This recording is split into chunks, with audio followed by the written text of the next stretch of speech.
con la diabetes como enfermedad, como proceso patológico sintomático. La primera referencia que tenemos es que de 1500 años antes de Cristo, el Partido de se define a la diabetes como una enfermedad que causa poliuria y orinas con sabor dulce. En todos casos, ese conocimiento y esa tecnología nunca ha mantenido, no ha cambiado básicamente la forma que tenemos de diagnosticar de manera clínica. El progreso del diagnóstico no van a venir a duchar. de la diabetes varios donde incluso ya actualmente pueden venir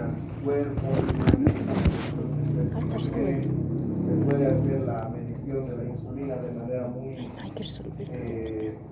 sensible en todo caso. Y una cosa que es fundamental es el conocimiento de los procesos fisiopatológicos asociados a la diabetes tipo 2 cada vez es mayor. La diabetes tipo 1, ustedes han tenido de la clase previa, es una diabetes autoinmune con anticuerpos conocidos. Sin embargo, en la diabetes tipo 2, los procesos, si vale el término, son mucho más complejos porque involucran muchas más condiciones metabólicas asociadas. Pero básicamente lo que se procesa como información es que la hiperglucemia crónica es la que causa todos los problemas derivados de la diabetes tipo 2. Entonces, tenemos dos premisas básicas de la diabetes tipo 2, la resistencia a la insulina y la disfunción de la célula beta. Lo que empieza primero es un problema a discutir, digamos, ¿no? ¿Cuándo se hace el cambio? Sí.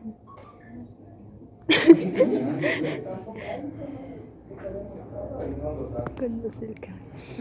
Entonces, a ver, si ustedes se ponen a pensar, ¿qué es lo que pasa en la diabetes tipo 2? El paciente tiene déficit de insulina, evidentemente, pero tiene déficit de insulina en estadios tardíos de la enfermedad. Lo que tiene es insulinoresistencia, pero la insulinoresistencia está condicionada previamente. Esa es la discusión que se hace en la diabetes tipo 2. Y obviamente todo lo que tiene que ver con hiperglucemia crónica se asocia al mal pronóstico, en este caso de la diabetes, cualquiera de las diabetes, y principalmente la diabetes tipo 2. ¿Por qué le ponemos tanto énfasis? Porque la diabetes tipo 2 es la diabetes más común, es la diabetes más frecuente y es la que se ve con mayor prevalencia en todos los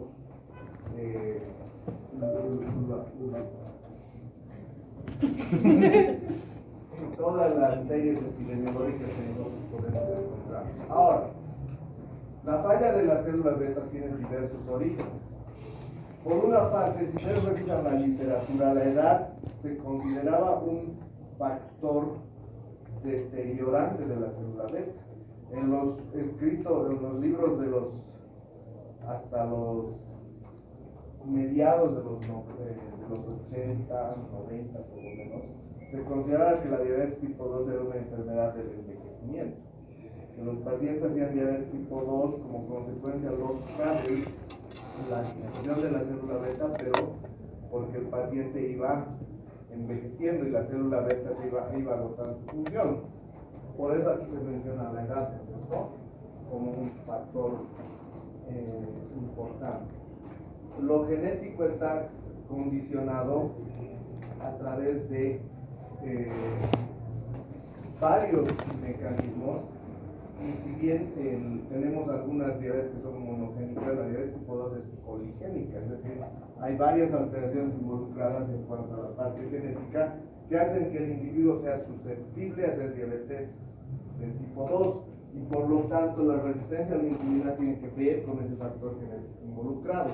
Es un hecho que si ustedes tienen familiares diabetes tipo 2, la probabilidad de que desarrollen diabetes tipo 2 va a ser mucho más importante. Incluso es mucho más importante la parte genética y la parte en la herencia, digamos, en este caso, en la diabetes tipo 1, donde eso no se reconoce de manera fundamental.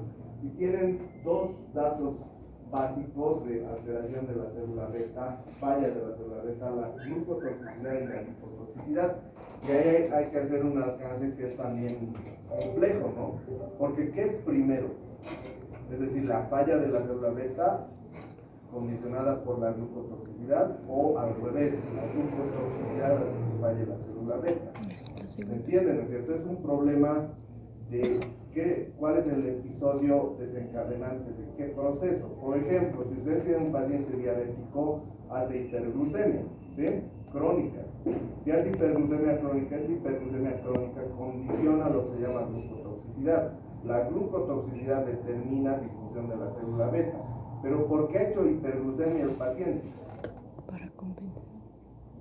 Para compensar. Entonces, ¿qué es primero? Sí, no. ¿Primero ha disfuncionado la célula beta Sí. y ha producido hiperglucemia? Sí, ¿O es sí. que la hiperglucemia ha producido la disfunción de la... ¿Me entiende? O sea, es un mecanismo complejo de interacciones que no se tiene muy claro en qué momento suceden para concluir en la hiperglucemia crónica final. Y la lipotoxicidad va por el mismo camino. La lipotoxicidad condiciona que el paciente tenga serios procesos de insulinoresistencia, es decir, empeora la insulinoresistencia y empeora la señalización del segundo mensajero en el proceso biológico de la insulina para que la glucosa ingrese a la célula. Tenemos el depósito de amiloide, que en realidad es producto de la inflamación crónica, de la inflamación muy crónica, y tenemos el efecto incretina. ¿Saben lo que son las incretinas, no es cierto? A ver, ustedes, los dos, ¿qué son las incretinas? ¿Yo? ¿Qué son primero? ¿Quién sabe qué? A ver, tú tienes cara así de, yo soy el mejor alumno de esta universidad. ¿Cómo es? ¿Qué son las incretinas? ¿Nosotros? No. Hormonas. Tanto se quejan en la clase, nunca participamos. Ahora van a participar. Son hormonas. Hormonas. Ada Marina, ¿qué son las incretinas? Te he preguntado 1000 veces y nunca me has contestado hasta ahora. ¿No saben lo que son las incretinas, niños? Es una hormona. ¿Sí? Sí. Sí. No te... No, hormona. Es una... Algo así, pero... Es una... No, es hormona. Que sí se ¿Cómo es? ¿Quién absorbe. sabe? A ver, son sustancias, son hormonas que estimulan la secreción de insulina. Tenemos dos: Secreción. PET, insulina tópico de glucosa, y el glucagón. Pero en realidad no es. No, solo no actúa en estimula la el estómago. función. Sí, solo en el O estómago. sea, ese es uno de sus efectos menos evidentes. ¿Qué es lo que hace? Absorción. ¿Dónde se produce? En la no. ¿En qué lugar? En el intestino delgado. No, no es intestino, es en el estómago. Es en los... Además de parte del estómago también, ¿no? Sí. Lo que sucede es que todo ese segmento forma parte de lo que es el eje gastropancreático, que está, que en realidad tiene un origen biológico común, ¿no es cierto? ¿Sí? No. No, nada. Yo pensé que estaba diciendo no.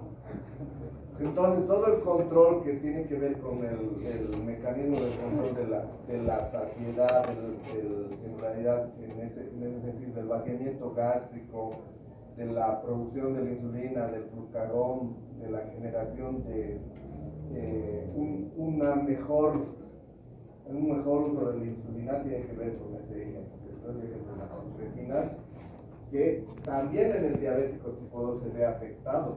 Diabético tipo 2 entonces tiene una alteración en las incretinas que es producto de la disminución de la efectividad de estas hormonas. Y estas hormonas están degradadas por ¿quién?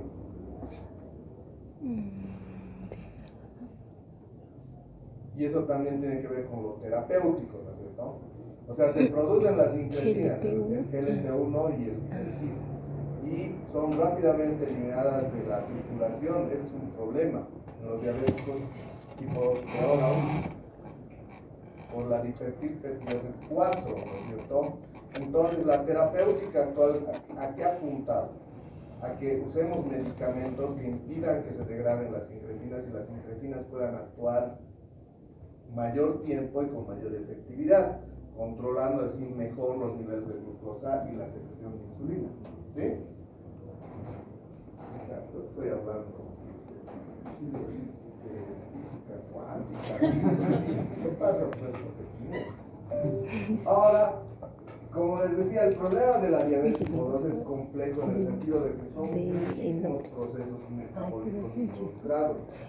Entonces tenemos inicialmente lo clásico, lo que siempre hemos conocido, que es la resistencia a la insulina, inicialmente la resistencia a la insulina como proceso principal de falta, no de acción de la insulina, sino falta de ingreso de la célula beta, de ingreso de la glucosa a la célula, a cualquiera que sea, principalmente en músculo y en tejido adiposo. Entonces la disminución de la captación de la glucosa es un fenómeno que induce hiperglucemia, pero además tienen disminución de la secreción de la insulina, tenemos aumento de la secreción de glucagón, tenemos disminución del efecto incretina, el incremento de la lipólisis, que también es un proceso importante, y además lo que hay que considerar es que se ha visto que hay alteración de del transporte y la reabsorción de glucosa a nivel renal,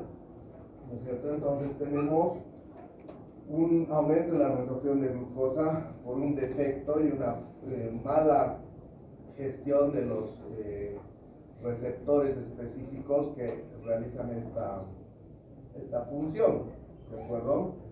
Entonces, si ustedes se fijan, para cada defecto metabólico tenemos un medicamento en específico, en teoría, ¿verdad? Lo malo es que no tenemos un medicamento que lo haga todo. Entonces, las combinaciones de antidiabéticos orales son las que probablemente sean las mejores para tratar a un paciente diabético tipo 2, pero no son reales en la práctica clínica, porque no puedes combinar 3 o 4 medicamentos con distintos tipos de acción, que sería lo ideal para mejorar todos los procesos metabólicos involucrados. Entonces, ese es un problema que parte de la terapéutica. Por eso los pacientes diabéticos tipo 2 generalmente, cuando son nuevos, cuando están iniciando el tratamiento, pueden tratarse adecuadamente con un antidiabético a dosis estándar y se controlan, pero posteriormente en la evolución natural de la enfermedad esto se va deteriorando, es decir, el control metabólico va siendo cada vez más difícil, y requiere más medicamentos o requiere más dosis, y finalmente hay un proceso de deterioro final de la célula beta que hace que la producción de insulina sea tan baja que el paciente requiere insulina. Esa es la evolución natural de la diabetes tipo 2. Y también tenemos un proceso inflamatorio mínimo, que es el que condiciona no solo aumento de la resistencia a la insulina, sino también daño micro y macrovascular. Esos problemas son todos los asociados, por lo menos los conocidos hasta ahora. Y hay una cosa que es importante también de considerar: la disfunción de la neurotransmisión en cuanto a la señalización de la producción y el uso de la insulina también es un proceso metabólico involucrado en la diabetes tipo 2. Por lo tanto, lo que tenemos son múltiples defectos metabólicos, incluso neurohormonales, que producen que el paciente de tipo 2 no sea tan sencillo de manejar. ¿De acuerdo?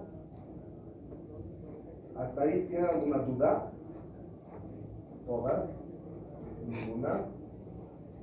Bueno, sigo. ¿Por qué?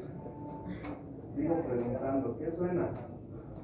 E incluso actualmente lo que se dice es que en la diabetes tipo 2 existe una alteración en la microbiota intestinal, existe una alteración en